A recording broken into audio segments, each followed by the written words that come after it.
The Battle of the Little Bighorn was fought today in 1876 between the 7th Cavalry Regiment of the United States Army and the Lakota, Northern Cheyenne, and Arapaho tribes. It is considered one of the most significant actions between the Native Americans and U.S. troops in the Plains Wars.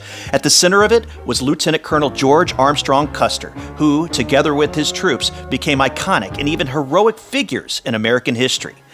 1875, after settlers began entering the sacred Black Hills in violation of the 1868 Treaty of Fort Laramie, many formerly cooperative Sioux and Cheyenne abandoned their reservations to join Sitting Bull and Crazy Horse in Montana. They would not return without a fight. Late in 1875, the U.S. Army ordered all the hostile Indians in Montana to return to their reservations or risk being attacked. Sitting Bull and Crazy Horse ignored the order and sent messengers out to urge other Sioux, Cheyenne, and Arapaho Indians to unite with them to meet the white threat. By the late spring of 1876, more than 10,000 Indians had gathered in a massive camp along a river in southern Montana called the Little Bighorn. Meanwhile, 3 columns of U.S. soldiers were converging on the Little Bighorn. On June 17th, the first column, under the command of General George Crook, was badly bloodied by Sioux and Cheyenne warriors led by Crazy Horse at the Battle of Rosebud. Stunned by the size and ferocity of the Indian attack, Crook was forced to withdraw. Knowing nothing of Crook's defeat, the 2 remaining columns continued towards the Little Bighorn.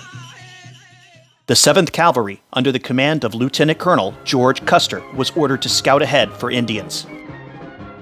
Custer sent his Crow Indian scouts to track down the hostile forces and report back. On the morning of the 25th, the scouts returned and told him that a gigantic Indian village lay nearby in the valley of the Little Bighorn. Custer initially wanted to wait until nightfall to attack, but was urged to move quickly or risk the Indian encampment dispersing. He knew his scouts were right, he followed their advice, and attacked immediately. In an effort to conduct a flanking maneuver and hopefully envelop the Indian village, Custer divided his forces into 3 sections. He advanced with one section, keeping 215 men under his personal command. When the outer edge of the Indian encampment was attacked by one of Custer's forces, Sitting Bull rallied his warriors to action, while the younger Crazy Horse prepared for battle and sped off with a large force to meet the invaders. He was joined by other leaders, including Chief Gall and Pretty Nose. In short order, Custer and his 215 men found themselves cut off and under attack by as many as 3,000 armed braves. They took up a defensive position on a hill where the soldiers put up their most dogged defense. According to Lakota accounts, far more of their casualties occurred in the attack on what is known as Last Stand Hill than anywhere else. The extent of the soldiers' resistance indicated that they had few doubts about their prospects for survival. By most accounts, the Custer force was destroyed within an hour. The remaining battalions of the 7th Cavalry were also badly beaten. They managed to fight a holding action until the Indians withdrew the following day. The fight was an overwhelming victory for the Lakota, Northern Cheyenne, and Arapaho.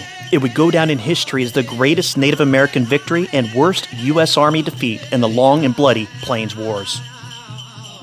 Today, the ideas and meaning of the battle have become more inclusive.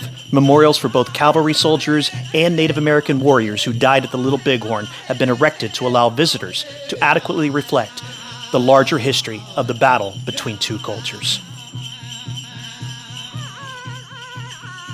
And now we know. And knowing is half the battle.